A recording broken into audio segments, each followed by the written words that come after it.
Friends, ഞങ്ങൾ ഉത്തർപ്രദേശിൽ നിന്ന് നേപ്പാളിലേക്ക് പോയപ്പോൾ നേപ്പാളിലുള്ള CST-LF ലിറ്റിൽ ഫ്ലവർ അച്ഛന്മാരുടെ നവോദയ എന്ന് പറയുന്നൊരു സ്കൂൾ അവർ നടത്തുന്നുണ്ട്. അവർ പല കാര്യങ്ങളും സോഷ്യൽ പ്രവർത്തനങ്ങളെല്ലാം ചെയ്യുന്നുണ്ട്. അപ്പോൾ അവിടെ ഞങ്ങളെ കൊണ്ടുപോയിരുന്നു. അവിടുത്തെ ഒരു പ്രത്യേകത എന്ന് വെച്ചാൽ, ഞങ്ങൾ പോയപ്പോൾ നേപ്പാളിൽ ഏറ്റവും ആദ്യം ഞങ്ങൾക്ക് ഇഷ്ടപ്പെട്ടത്, ഞങ്ങളുടെ മനസ്സിന് അധികം എന്താ പറയുക, ഒരു ശരിക്കും ഇഷ്ടപ്പെട്ടതെന്ന് വെച്ചിട്ടുണ്ടെങ്കിൽ എന്താ പറയുക, അവിടുത്തെ കുട്ടികളെ കണ്ടപ്പോൾ ഇഷ്ടപ്പെട്ടു. അവരുടെ പെരുമാറ്റമൊക്കെ നല്ല ഇഷ്ടമായിരുന്നു.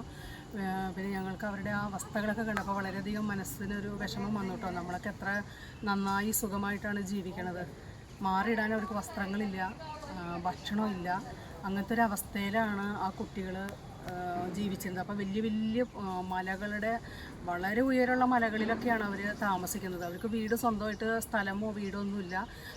ഏറ്റവും താഴ്ന്ന ഗോത്രവർഗത്തിൽപ്പെട്ട ഒരു വിഭാഗത്തിലുള്ള പിള്ളേരാണ് അവിടെ ഉള്ളത്.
ചക്കക്കുരുവാണത്. ചക്കയാണല്ലേ, കൂടെ ചക്ക പഴുത്തത്.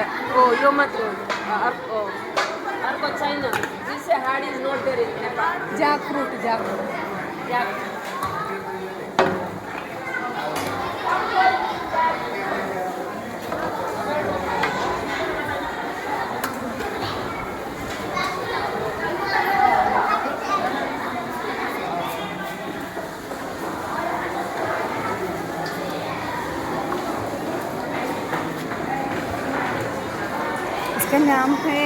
नाम क्या है? निर्मल जापान. Very good. नाम?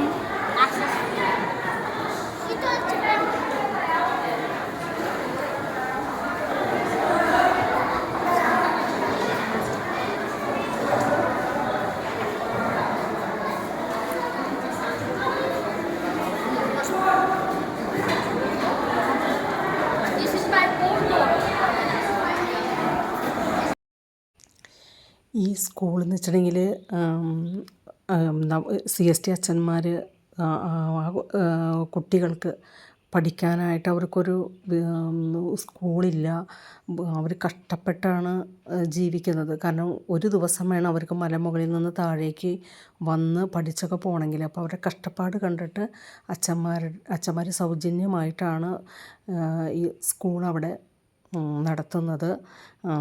വളരെ ഒരു ദരിദ്രമായൊരവസ്ഥയിലാണ് കേട്ടോ. ആ കുഞ്ഞുങ്ങളെയൊക്കെ കാണണം. എന്നാലും അച്ഛന്മാർ വളരെയധികം ലിറ്റിൽ ഫ്ലവർ CST അച്ഛന്മാർ അവരോട് വളരെ കരുണ കാണിക്കുന്നുണ്ട്. ശരിക്കും ഞാനൊക്കെ അവിടെ ചെന്ന് കഴിഞ്ഞപ്പോൾ എനിക്കൊക്കെ അത് കണ്ടപ്പോൾ എൻ്റെ കണ്ണ് നിറഞ്ഞു പോയി. അവിടെ നിന്ന് പോരാൻ തോന്നിയില്ല. കാരണം വളരെ ഒരു നല്ല പീസ്ഫുള്ളായൊരു സ്ഥലമായിരുന്നു.